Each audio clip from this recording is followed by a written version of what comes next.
जोहार दोस्तों, आप सभी को आपका अपना चैनल नाग पूर्णिमा फाउंडेशन में स्वागत है। आज के इस वीडियो में हम लोग चर्चा करेंगे भूमि संबंधी कुछ नियम और कानून। झारखंड की अगर बात किया जाए, झारखंड में जो भूमि संबंधी कानून मेनली सीएनटी मतलब छोटानागपुर टेनेंसी एक्ट और SPT Santhal Pargana tenancy act के बारे में हम लोग चर्चा करेंगे।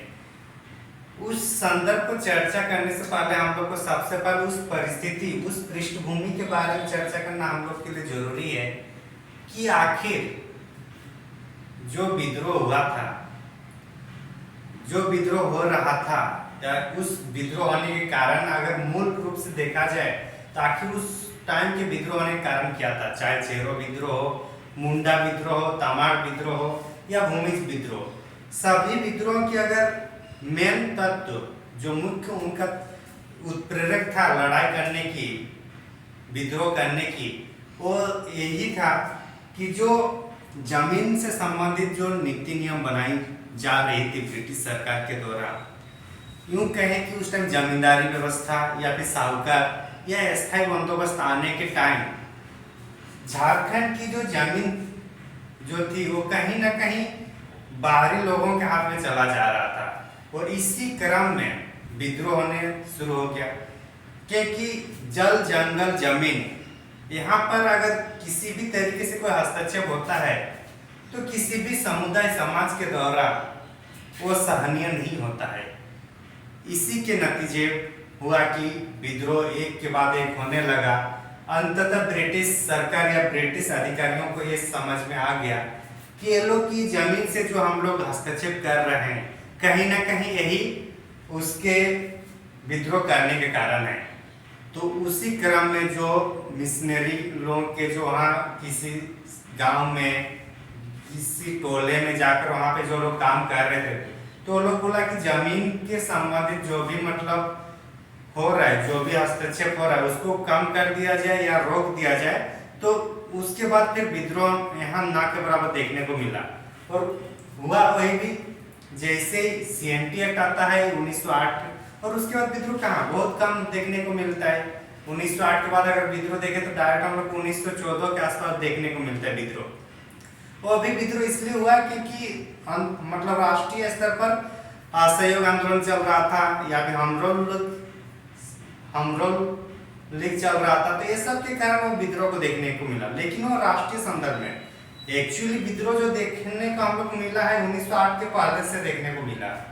तो अगर उसको देखें, उसका रीजन देखें तो कहीं ना कहीं सीएनटी मतलब एक्ट आया उसके बाद ही मतलब विद्रोह शांत हुआ। तो इसका मतलब है कि जो विद्रोह हुआ, विद्रोह होने के कारण क्या था, जमीनों को छीना जा रहा था। ब्रिटिश जो अधिकारी थे वो लोग कहीं ना कहीं यहाँ की जो आम जनता थे वो लोग को आर्थिक रूप से पहले से शोषण कर रहे थे। लेकिन आर्थिक रूप से थोड़ा बहुत चलो मान लेते हैं, लेकिन जैसे जमीन की बात आती है, जैसे घर की इज्जत की बात आती है, तो विद्रोह होना स्वाभाविक सी चीज होती है। तो इसी के संदर्भ हम लोग देखने को मिला था। आज हम लोग अगर सीएनटी के बारे में चर्चा करेंगे, सीएनटी के बारे में चर्चा मतलब छोटानागपुर टेनेंसी एक्ट के बारे में अगर चर्चा करते हैं तो इसके पहले ये समझना जरूरी है कि इस परिस्थिति को आने के लिए पृष्ठभूमि क्या तैयार हुआ है। तो पृष्ठभूमि की अगर बात किया जाए तो सबसे पहले हम लोग ये समझना चाहिए कि जो छोटानागपुर जो क्षेत्र है, अभी का छोटानागपुर या सीएनटी जो एक्ट है, तो इसमें कौन कौन सा क्षेत्र आता है। तो छोटानागपुर में हम लोग का आता है उत्तरी और दक्षिण छोटानागपुर, तो रहेगा ही उत्तरी दक्षिणी छोटानागपुर, मतलब 2 प्रमंडल हो गया। उसके बाद अगर हम लोग देखें तो फिर पलामू प्रमंडल अभी वर्तमान में जो हुआ है पलामू प्रमंडल। तो इस तरीके से जो, और उसके बाद जो आया हम लोग का कौन सा कोल्हान प्रमंडल, कोल्हान प्रमंडल। तो अभी 4 प्रमंडल है, लेकिन जब 1908 के आसपास देखा जाए तो वो पूरा क्या था, छोटानागपुर प्रमंडल ही था। और जब छोटानागपुर प्रमंडल था तो उसमें सब आ रहा था, उत्तरी दक्षिणी पलामू कोल्हान सब। अब यहाँ की देखा जाए ये सब मतलब क्षेत्र है कि सीएनटी कहाँ से लागू हो रहा है। इतने जितने भी मतलब जो क्षेत्र है ये आदिवासियों का क्षेत्र है। और झारखंड की बात किया जाए तो पूरा संपूर्ण झारखंड हम लोग का आदिवासी बहुल क्षेत्र है। तो यहाँ पे मुंडा जनजाति के लोग रहते थे, हो जनजाति के लोग रहते थे, उरांव जनजाति के लोग रहते थे, संथाल जनजाति के लोग रहते थे। कहीं ना कहीं संथाल इधर भी मिलता था, आदि जितना भी मतलब मिल रहा था। तो ये लोग को जो अपनी जनजाति शासन व्यवस्था, ये लोग की अपनी शासन व्यवस्था है, ये लोग की जमीन अपनी है, जमीन के लोग अलग अलग नामों से हम लोग यहाँ देखने को मिलता है। तो ये सब अपना था। लेकिन जैसे ही ब्रिटिश अधिकारी आते हैं ये सब को फिर क्या किया जाता है, ये लोग की शासन व्यवस्था को मानने से इनकार कर दिया जाता है। तो इसमें जैसे कि मुंडा के लिए मुंडा शासन व्यवस्था था, उरांव के लिए पढ़ा शासन व्यवस्था था, संथाली लोगों के लिए जो माझी परगना शासन व्यवस्था था। तो ये सब जो सबका क्या था, अपना शासन व्यवस्था था, अपना शासन व्यवस्था था। अच्छा दिख रहा है कि नहीं, बात देख लेते हैं। हाँ, तो ये सब का अपना शासन व्यवस्था था, ठीक, अपना शासन व्यवस्था था, अपना सामाजिक दंड था कि अगर कोई गलत काम कर रहा है तो उसको दंड दिया जाएगा, कोई सही काम कर रहा है तो प्रोत्साहित दिया जाएगा। इसी क्रम में सब का देखरेख करने के लिए क्या था, महतो थे, हाथू मुंडा थे, देश माझी था। तो ये सब क्या थे, मुंडा, महतो, देश माझी, ये सब आप लोग जनजाति शासन व्यवस्था में पढ़े हैं, तो इसलिए इसको हम लोग शॉर्ट फॉर्म में ये देख रहा हूं। और कौन से थे, गोड़ात। तो ये सब क्या थे, समाज को चलाने वाले थे। उसमें से मुंडा, महतो जो हेड थे गांव के या पढ़ा शासन व्यवस्था के जो हेड थे, वो लोग को उस टाइम अभी से टैक्स दिया जाता, उस टाइम टैक्स नहीं दिया जाता था। ये लोग एक्चुअली सब क्या, ये सब अधिकारी है उस अपनी शासन व्यवस्था का। ये लोग क्या है, अधिकारी है, अधिकारी है, अपने अपने शासन व्यवस्था करता। लेकिन उस टाइम क्या हुआ, टैक्स नहीं दिया जाता था, टैक्स सिस्टम नहीं था। अब जब टैक्स नहीं दिया जा रहा था तो लेकिन समाज के लिए लोग काम कर रहे हैं तो कहीं ना कहीं कुछ तो देना होगा ना। तो इसी कारण वो लोग को जमीन दी जाती थी और बोला जाता है कि जमीन देने के बाद कि अपना परिवार का जो भरण पोषण है उसी जमीन से खेती करके अपना कर लीजिए और साल भर में जो जो काम रहा है उस काम को भी कीजिए।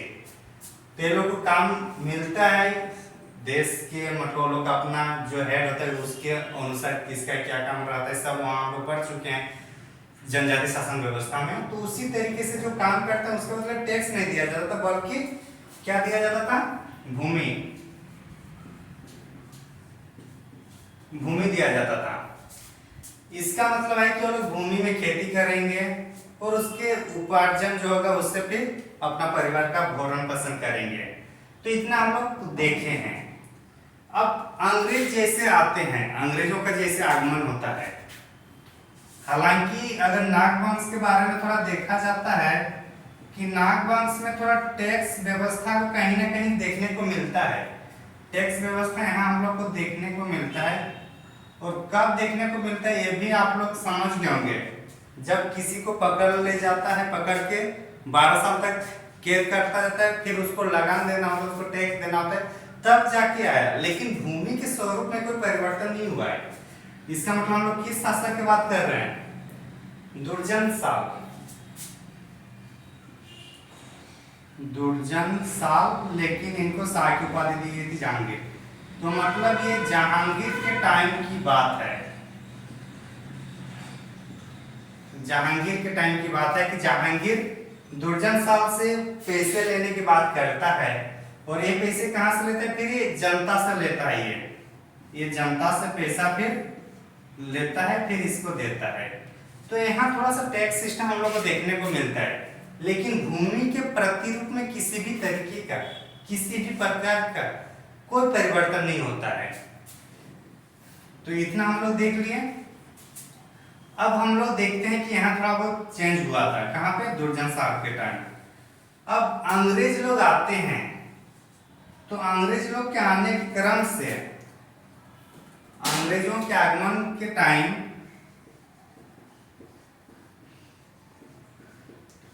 अंग्रेजों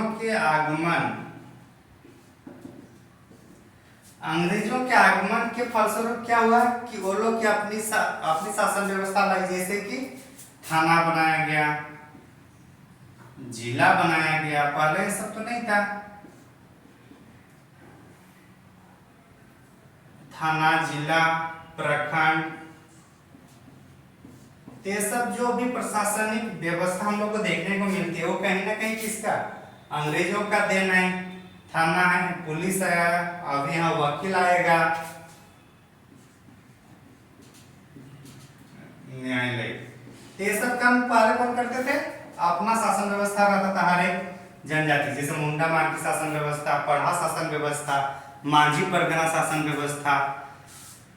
तो ये सब अपनी शासन व्यवस्था में ब्रिटिश के पहले झारखंड के आदिवासियों की अपनी शासन व्यवस्था थी, लेकिन अंग्रेजों के आगमन के बाद क्या हुआ? वो लोग की जो शासन व्यवस्था है उसके बदले थाना आ गया, जिला उसका प्रोविंस है। पहले छोटे छोटे देश माझी, फिर देश माझी मतलब छोटा गांव था, गांव के ऊपर में गांव का समूह होगा, कुछ गांव का समूह, फिर उसके ऊपर पढ़ा होगा, इस टाइप से होता। लेकिन अब जिला हुआ, प्रखंड होगा, न्यायालय का अपना न्यायाधीश होगा। उस टाइम क्या था?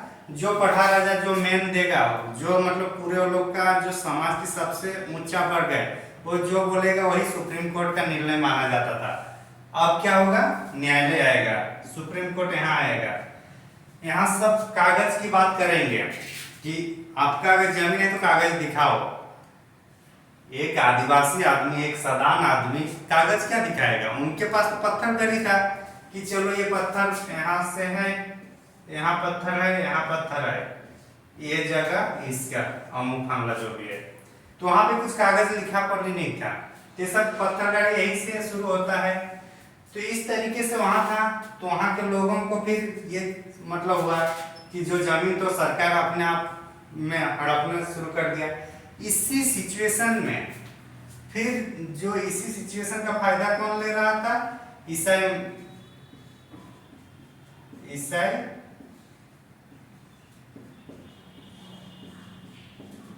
ईसाई मिशनरियों ने।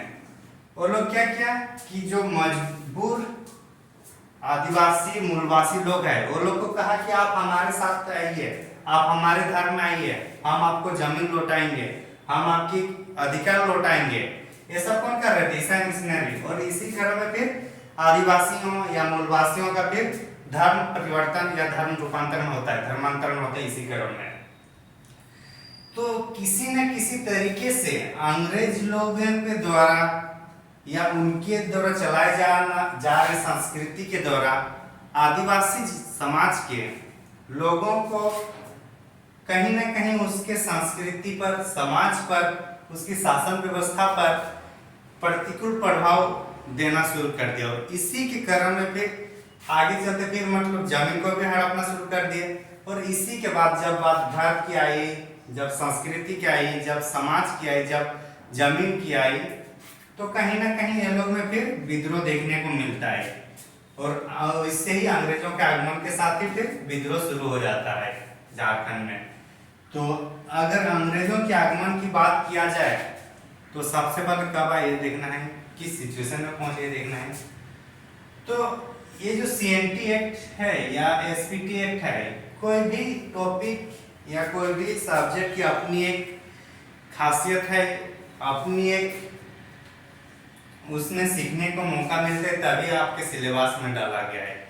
अगर इसकी जरूरत नहीं पड़ती आपके आने वाले लाइफ में तो ये सिलेबस में नहीं डाला जाता शायद। और ये ना केवल हम लोग एग्जाम के पॉइंट ऑफ व्यू से समझना है, बल्कि हम लोग को ये भी देखना है कि हम लोग जब एज ए प्रोफेशनल रहे या पर्सनली जब हम लोग जमीन खरीदेंगे, घर बनाएंगे कहीं, तो जमीन सीएनटी एक्ट के तहत आता है या नहीं आता है, ये जानना जरूरी है।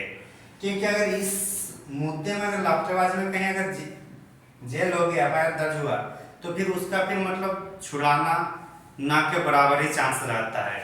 तो इसलिए जिनकी जमीन है उसको भी समझना जरूरी है कि हमारी जमीन की अधिकार क्या है, और जिनकी अपनी जमीन यहाँ नहीं, मतलब दूसरे प्रदेशों से आए हैं, उन्हें भी ये समझना चाहिए कि यहाँ जो सीएनटी एक्ट है या सीएनटी एक्ट के तहत कौन सी जमीन वो खरीद सकते हैं, कौन सी जमीन नहीं खरीद सकते, ये जानना जरूरी है। क्योंकि जो दलाल लोग होते हैं वो लोग तो बोलते हैं कि हाँ सीएनटी का कोई प्रभाव नहीं पड़ेगा, लेकिन आपको ये समझना जरूरी है कि प्रभाव पड़ेगा कि नहीं। अगर सीएनटी के अंतर्गत आएगा तो जिंदगी अगर कहीं ना कहीं अगर एक बार कोर्ट कचहरी के चक्कर पड़ गया तो फिर वहीं पे घिसकते रहना है। तो इसलिए जमीन खरीदना है, घर बनाना है, जो भी हो, या अपना जमीन जो सीएनटी के तहत है, उस जमीन को समझना चाहिए हम लोग को।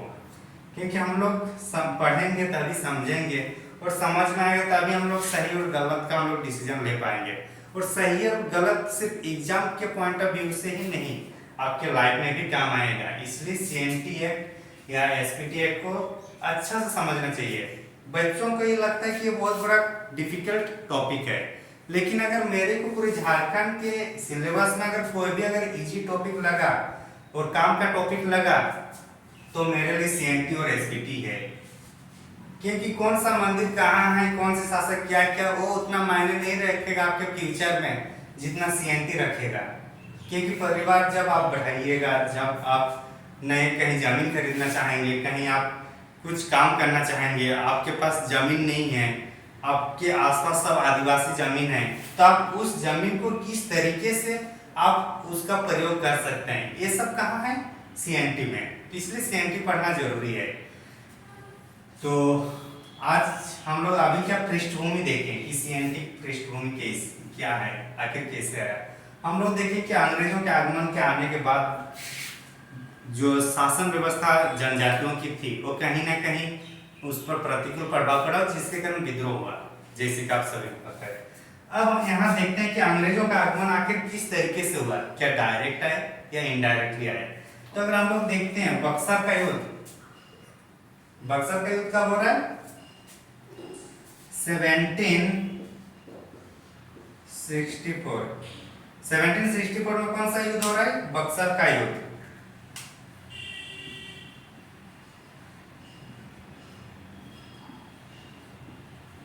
बक्सर का युद्ध कब हो रहा है,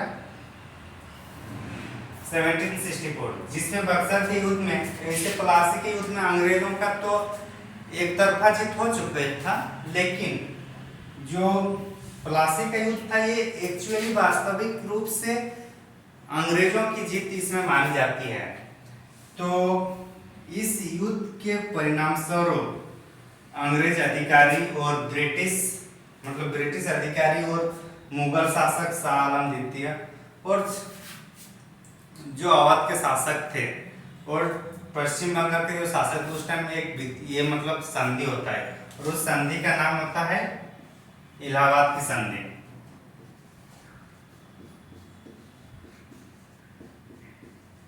इलाहाबाद की संधि ये होता है 1765 को। इलाहाबाद की संधि के तहत बिहार, बंगाल और ओडिशा का जो दीवानी था वो अंग्रेजों को दी गई है। किसको दी गई है, मुगल शासक के द्वारा। कौन सा, बंगाल,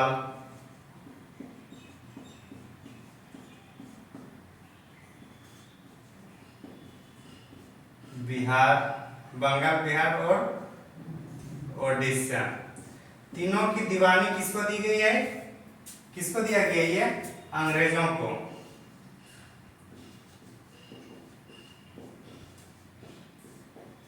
अंग्रेजों को दिया गया। तो जब दीवानी का अधिकार दिया गया तो बंगाल, बिहार, ओडिशा, तो बिहार उस टाइम बिहार के अंतर्गत थी क्या, झारखंड आता था, तो इनडायरेक्टली क्या हुआ कि झारखंड पर भी दीवानी का अधिकार किसका चला गया? अंग्रेजों का। और अंग्रेजों ने फिर मतलब टैक्स लेना शुरू कर देते हैं, और इसी क्रम से फिर मतलब विद्रोह होना शुरू हो जाता है एक के बाद एक। तो उम्मीद करता हूँ आज की इस वीडियो में हम लोग सीएनटी के तहत मतलब छोटानागपुर टेनेंसी एक्ट का जो पृष्ठभूमि है उसको हम लोग समझने का प्रयास किए हैं। आगे आने वाले वीडियो में हम लोग चर्चा करेंगे सीएनटी एक्ट के जो भूमि सुधार हुआ, तो उस टाइम कैसे अंग्रेजी लोग, अंग्रेज शासक या प्रशासक एक के बाद एक नियम कानून बनाए, उस पर चर्चा करेंगे। कैसे वो लोग सुधार करने लग गए या कैसे टैक्स लगाने लगे एक के बाद एक। कभी वन से संबंधित कर आता है, तो कभी वन संबंधी कानून बनता है, कभी शराब या हड़िया पीने पे टैक्स लगता है, कभी जलावन लकड़ी का लाने के लिए टैक्स लगता है। तो ये सब दिन ब दिन मतलब बदतर होते गया। उसके लिए भी एक हम लोग देखेंगे कि कैसे वो लोग का सुधार हुआ है, मतलब अंग्रेज अधिकारी कैसे अपने नियम कानून को लागू किए हैं।